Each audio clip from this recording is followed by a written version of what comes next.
You got a car? No, I was gonna take a cab. Oh, no, I have a car. Seems like old time. At 88, Warren Beatty, one of Hollywood's most legendary actors and directors, has finally broken his silence about a woman who once captured both his admiration and heart, Diane Keaton. For decades, the two stars have been linked by whispers of on-set chemistry, quiet affection, and the kind of unspoken bond that only comes from mutual respect and shared history in an unforgiving industry. To the world, Beatty and Keaton seemed like polar opposites. Warren, the charming Hollywood heartthrob known for his confidence and charisma. Diane, the quirky, sharp-witted star whose vulnerability made her unforgettable. Yet beneath their differences, there existed a rare connection, one that went beyond cameras, scripts, or fame. As time passed, their paths diverged. Beatty found love and family with Annette Bening, while Keaton remained famously independent, choosing to live life on her own terms. Still, their friendship endured, bound by years of shared experiences and mutual respect. Now, at 88, Beatty is reflecting on that bond with a sense of nostalgia and deep admiration. His words reveal a side of their relationship few ever saw. The late-night conversations, the creative partnership, and the unspoken affection that time could never erase. For a man once known for his silence on matters of the heart, Warren Beatty's rare openness about Diane Keaton is both touching and revealing, a glimpse into the heart of an old Hollywood legend looking back on one of the most meaningful connections of his life long. Before Warren Beatty and Diane Keaton became Hollywood royalty, both were outsiders trying to make their mark in a business that rarely showed mercy. The 1970s were a golden era for American cinema, and both actors, in their own ways, were reshaping what it meant to be a star. Beatty was already a household name, handsome, charming, and famously private, while Keaton was just beginning to rise, her distinct personality setting her apart from the crowd. Their first meaningful interaction came during the creative whirlwind surrounding the making of Reds, 1981. Warren Beatty's ambitious epic that would go on to win him the Academy Award for Best Director. Diane Keaton had already made waves with Annie Hall in Manhattan, proving that she was more than just Woody Allen's muse. She was a force of nature. Beatty, ever the perfectionist, saw something extraordinary in her, a rare mix of vulnerability, humor, and unfiltered truth. On set, they shared a quiet understanding. Beatty, who was known for his intense focus and demanding nature, found in Keaton someone who challenged him, intellectually and emotionally. She wasn't afraid to question his direction, and she refused to be intimidated by his larger-than-life persona. What could have been a clash of egos instead became a deep creative partnership. Their chemistry was undeniable, both on screen and off. Behind the camera, their conversations often drifted beyond scripts and scenes. They spoke about art, love, loneliness, and the strange cost of fame. Keaton once admitted that she admired Beatty's fearlessness, his drive to take risks and tell stories that mattered. Beatty, in turn, was fascinated by Keaton's honesty and the way she seemed completely unshaped by Hollywood's expectations. Those who worked on Reds often described their dynamic as electric. There was mutual admiration but also tension, the kind that arises when two passionate artists push each other toward greatness. Beatty's exacting eye met Keaton's emotional spontaneity, and the result was cinematic magic. When Reds premiered, it wasn't just a professional triumph, it was a deeply personal one. The film's sweeping story of love and revolution mirrored, in some ways, the unspoken emotions between its two leads. Though their relationship was never publicly defined, their bond was palpable, both on screen and behind the scenes. For Beatty, who had always been surrounded by glamour and gossip, Diane Keaton was refreshingly genuine. She didn't chase attention. She didn't conform.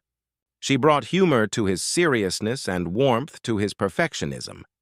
And for Keaton, Beatty was more than a director. He was a kindred spirit who saw beyond her eccentricities and into her creative soul. In later interviews, Both stars would look back at Reds not just as a turning point in their careers, but as a defining chapter in their lives. The film demanded everything from them: time, energy, vulnerability, and it left a mark that neither could forget. As Warren Beatty would later admit, Reds wasn't just about history or politics. It was about people who dared to feel deeply, even when the world around them was falling apart. And in Diane Keaton, he had found someone who embodied that same fearless humanity. Their paths would continue to cross in the years that followed, not always in the public eye, but in quiet moments of friendship and respect. For two artists who had seen the best and worst of Hollywood, their connection remained a rare and genuine thing, built not on romance or fame, but on understanding. And though they would move on to different projects, different lives and different loves, the bond forged during Reds would endure. A reminder that sometimes the most meaningful relationships in Hollywood aren't the ones splashed across headlines, but the ones built in silence, between two souls who truly see each other. When Warren Beatty and Diane Keaton worked together on Reds, something rare happened, a partnership that wasn't defined by romance, ego, or Hollywood spectacle, but by an extraordinary creative spark. It was a meeting of two minds who saw the world differently, yet shared the same passion for truth, art, and authenticity. Warren Beatty was known for his intensity, an actor, producer, and director who lived for perfection. Every frame, every line of dialogue mattered to him. He was the kind of filmmaker who would spend hours dissecting a single scene, always searching for emotional honesty. Diane Keaton, on the other hand, thrived in spontaneity. She followed her instincts, embraced imperfection, and believed that the truest performances came from surrendering to the moment. To many, that combination should have been combustible. But instead, it became magic. Beatty's structure grounded Keaton's free spirit, while Keaton's unpredictability breathed life into Beatty's precision. They challenged each other constantly, not out of rivalry, but out of deep respect. Beatty admired Keaton's ability to bare her soul on camera, to turn vulnerability into strength. Keaton, meanwhile, respected Beatty's vision, his fearless approach to storytelling, his ability to push boundaries when most would play safe. Those who witnessed them on set described an invisible current between them. Even when they disagreed, there was admiration in their tone. They didn't just act together, they listened to each other. And that perhaps was the root of their bond, mutual understanding. Off camera, their friendship blossomed quietly.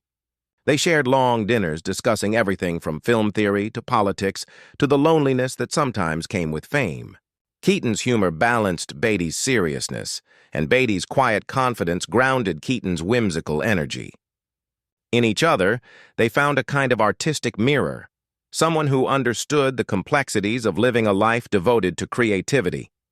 When Reds went on to receive critical acclaim and win multiple Oscars, both stars were celebrated for their performances. But for Beatty, what mattered most wasn't the accolades, it was the collaboration. He often credited Keaton's honesty and raw emotion as the emotional heart of the film. "You can't direct authenticity," he once said. Diane brought that all on her own. Keaton, too, never forgot the experience. In interviews years later, she spoke of Reds as one of the most challenging and fulfilling projects of her life, and of Beatty as a man whose brilliance demanded your very best. "He made me better," she said simply. He demanded more than anyone else ever did. As their careers moved forward, both continued to evolve. Beatty focused on directing and family life, while Keaton explored a variety of roles that showcased her range, from dramatic performances to light-hearted romantic comedies. Yet even as their lives diverged, their connection remained rooted in mutual admiration. They would occasionally meet at industry events or private gatherings, and every time the warmth between them was unmistakable. There was no Hollywood pretense, no tension, only respect between two people who had shared something profound during one of cinema's most ambitious projects.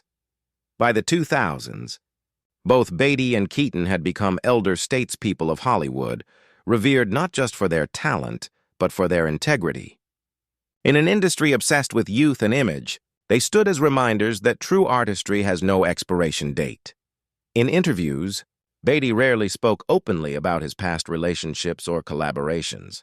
He was famously private. But when Diane Keaton's name came up, his tone would soften. "She's one of a kind," he once said. "There's nobody like her." That statement, simple yet heartfelt, said it all. Their connection was never about gossip or glamour. It was built on mutual growth, shared history, and an understanding that transcended fame. For both of them, Reds wasn't just a movie. It was a creative union that changed the way they saw themselves as artists.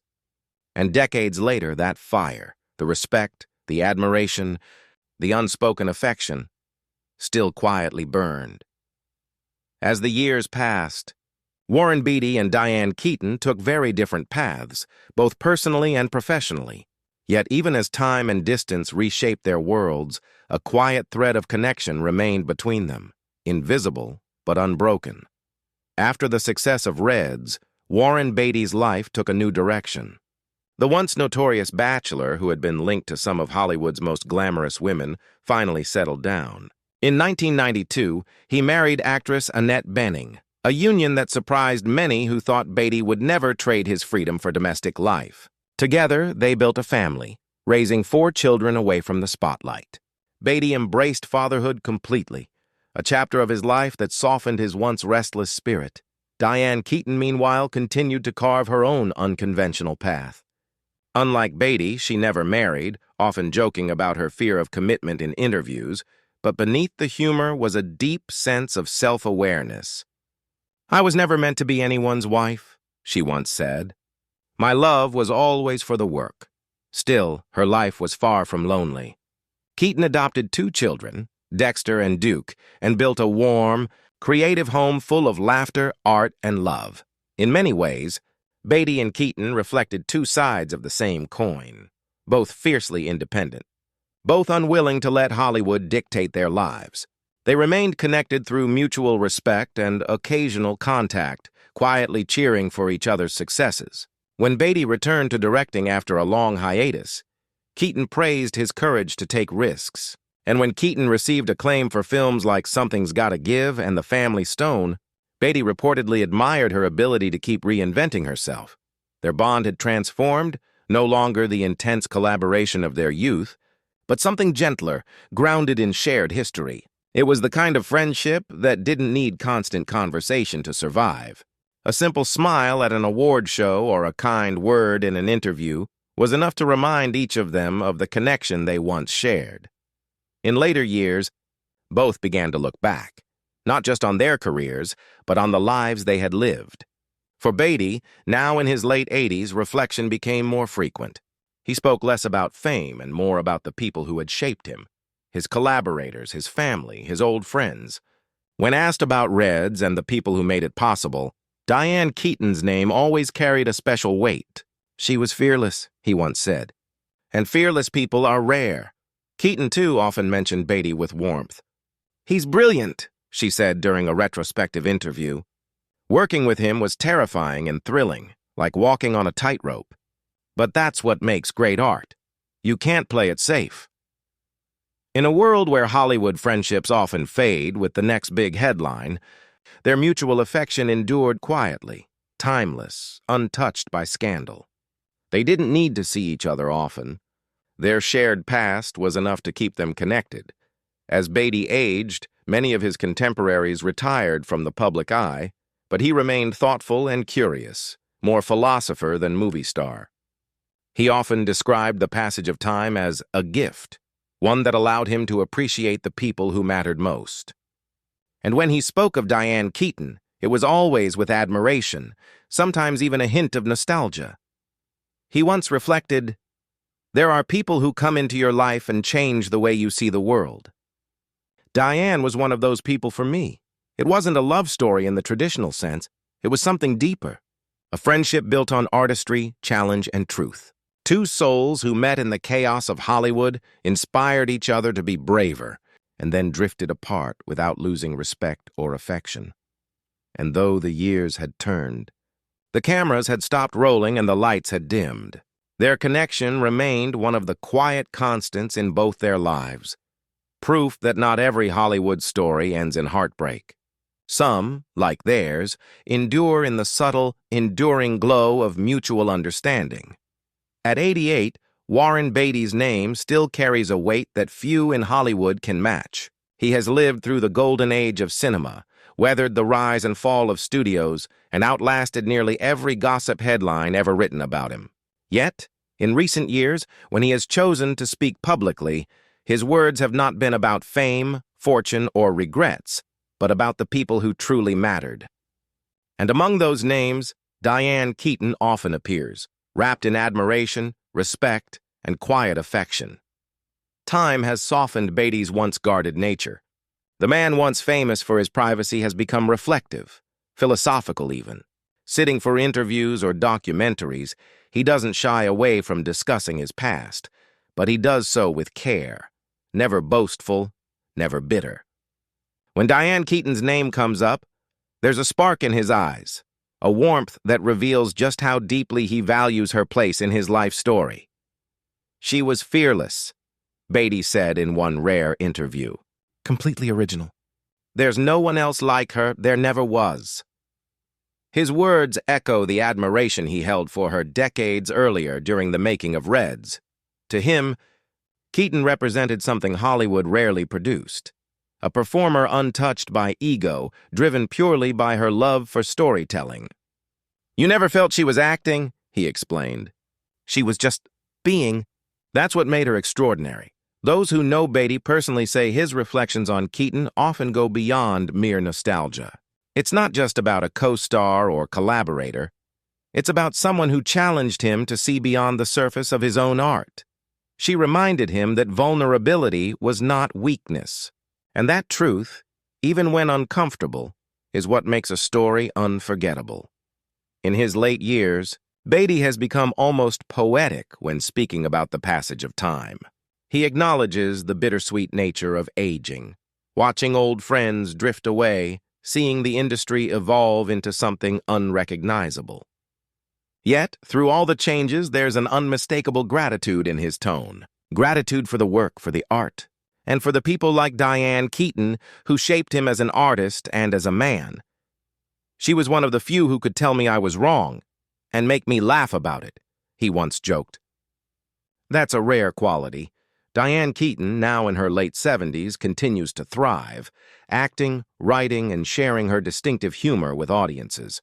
And though their lives have long diverged, their connection has endured as one of mutual admiration.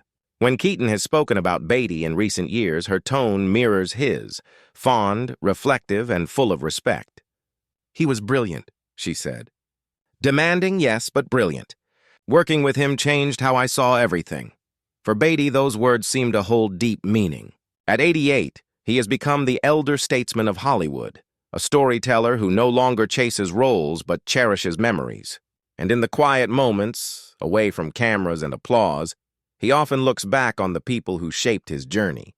Diane Keaton is always among them. Friends of the actor have described how Beatty still keeps mementos from his career, including photographs from Reds, letters, and notes from collaborators. One of those, reportedly from Keaton, simply reads, "Thank you for believing in me."